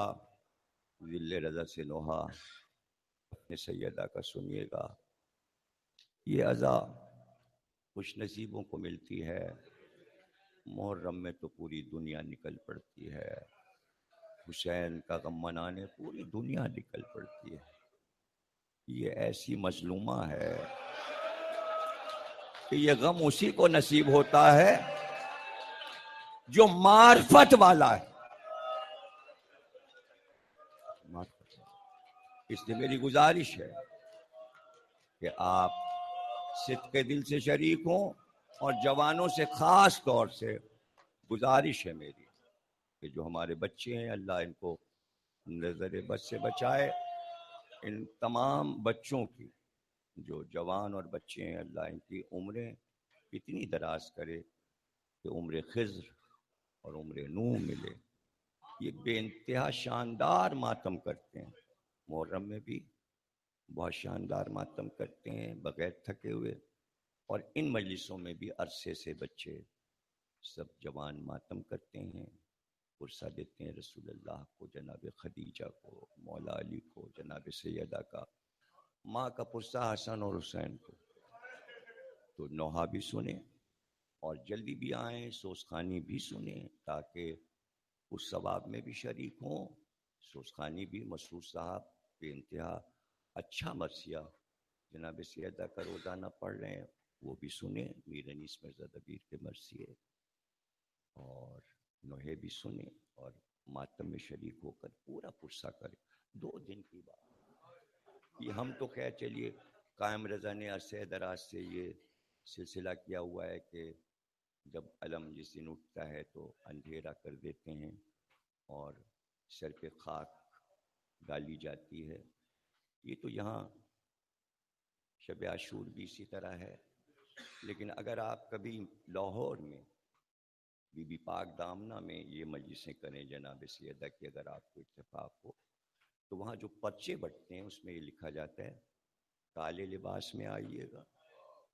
پورے لاہور کو یہ اعلان ہوتا ہے کالے لباس میں آئیے، ننگے پیر آئیے گا، ننگے سر آئیے گا، اور بی بی پاک دامنہ میں داخل ہونے سے پہلے سر پہ خاک ڈالتے ہوئے آئیے گا، خود ہی خاک اڑاتے ہوئے آئیے گا، آپ کے ذمے ہے. اور اگر آپ کو دیکھنا ہے میرے کتب خانے میں کتاب موجود ہے، اور کہیں اور دیکھنا چاہیں تو آپ دیکھ لیں، نیٹ پہ دیکھنا چاہیں تو دیکھ لیں کہ جب یہ شہادت کا روز ایران میں آتا ہے تو جتنے بڑے بڑے آیت اللہ ہیں، جتنے وہ جب جلوس میں چلتے ہیں فاطمیہ کے جلوس میں، سب ننگے پیر ہوتے، سر پہ عمامے نہیں ہوتے، ننگے سر ننگے پیر، اور سب ایران کی سڑکوں پہ سارے بڑے بڑے آیت اللہ اور علماء چل رہے ہوتے. ایسے ہی عراق میں بھی ہم لوگوں نے پاکستان بننے کے بعد ان مجالس کو اتنا ہلکا کر دیا، پتہ نہیں بی بی نے یہ کام مجھ سے لینا تھا کہ 45 سال پہلے میں نے یہ مجلسیں قائم کی اور اب تک قائم ہیں، اور اس کے بعد لوگوں میں ہمت پیدا ہوئی. اب ماشاءاللہ سے ہر امام باڑے میں ہر جگہ یہ 3 دن شہادت کے منائے جا رہے ہیں. گھر گھر مجلس کل ہوگی. پرسوں لوگ اپنے گھروں میں خواتین مجلس کریں گی, ہر جگہ سے ماتم کی آواز آئے گی. تو اب یہ 40 سال کے بعد یہ محنت, یہ ہم نہیں, اکیلے ہم نہیں, آپ شامل ہیں اس میں. اس ادا کو آپ لوگوں نے قائم کیا ہے اور آپ ہی کی نسل قائم رکھے گی. اس لیے ہمیشہ اگر آپ مجلس میں آ رہے ہیں تو چھوٹے بچوں کو اگر گھر پہ چھوڑ کے آئے ہیں تو ان 3 دنوں میں یہ بتا دینا, بچوں کھیلنا نہیں, بچوں کھیلنا نہیں. حسن حسین کی ماں دنیا سے چلی گئیں, سب کی مائیں ہیں, بچوں سے کہنا تمہاری بھی ماں ہے, اللہ تمہاری ماں کو تم سے جدا نہ کرے. چھٹپنے میں زینب سے ماں چھن گئی. اس لیے بچوں کو بھی بتائیے کہ وہ فٹ بال نہ کھیلیں, کرکٹ نہ کھیلیں. ابھی سے بتائیں گے تب عادت پڑے گی, ورنہ کھیلنے والے شب عاشور کھیل گئے. اس لیے آپ اپنے بچے کو ایسی عادت نہ ڈالیے گا کہ شب عاشور آپ مجلس میں ہوں اور وہ گلیوں میں کھیل رہا ہو. اسے بھی شعور سکھائیے کہ یہ عزا کیا ہے. اس لیے کہ کربلا میں صرف بوڑھے نہیں آئے تھے, 8-9 برس اور 5 برس کے بچے کا شعور اتنا بیدار تھا, جو حسن کا پوتا تھا, کہ جب حسین گھوڑے سے گرے تو بچہ دوڑتا ہوا چلا. تو ماں نے کہا کہاں جا رہے ہو؟ ارے تیر برس رہے ہیں. تو پلٹ کر ماں سے کہا ارے دیکھو تو ماں, میرا آقا تلوار کے نیچے ہے. تو ماں نے کہا تم کیا کر لو گے؟ تو بچے نے کہا گھبرائیے نہ ماں, نصرت کروں گا. بھاگتا ہوا پہنچا, جیسے ہی اس نے تلوار چلا بچے نے ہاتھ اٹھایا, کیا مار ڈالے گا؟ بچے کے ہاتھ کٹے اور حسین کی گود میں. تو کربلا کے بچوں نے یہ تاریخ آپ تک پہنچائی ہے, اس لیے آپ بچوں تک پہنچائیے. اللہ آپ کو سلامت رکھے, خوش رکھے, نوحہ سماعت فرمائیے.